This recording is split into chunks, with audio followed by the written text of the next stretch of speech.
Ito na yon mga kawangis na-fix ko na ang aking revenue. Ito na siya, gumana na siya. May 9, ayan, nag-start na. And then, ayan, hanggang 11. And then, ayan, May 9 to 11. Yung, ayan, okay na. Okay na, na-fix ko na. Ayan, kung paano ibabalik ang monetization. Ayan, ating i-open. Punta tayo sa main channel ko. And then, sa channel ko. And then, i-open natin yung monetization. Edit, then monetization. And then, after monetization, update the videos. I-check natin yon yung box ng update the videos. And then, lalabas yan. Yan. Yan, na-update na siya. Wait, another one. Yan. The next one. The same ang gagawin natin.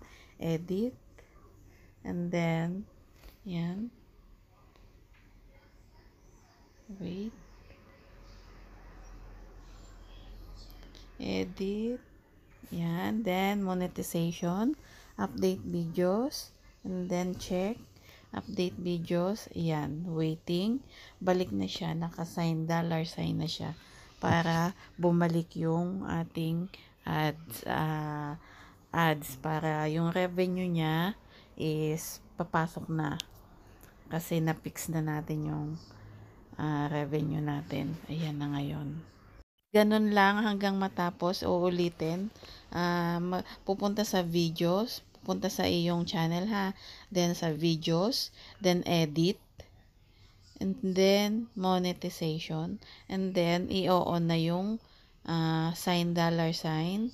And then update videos. Then check this box. Check, update videos, and then yan, paulit-ulit lang hanggang matapos mo yung buong videos mo para maibalik mo yung revenue sign ng dollar para maging monetize ulit yung mga videos mo. Yun. Nga guys, 2 days akong nag-off ng sign dollar ko sa monetization para mawala, ma-fix yung freeze na revenue. Kaya yan, 2 days akong nag-off.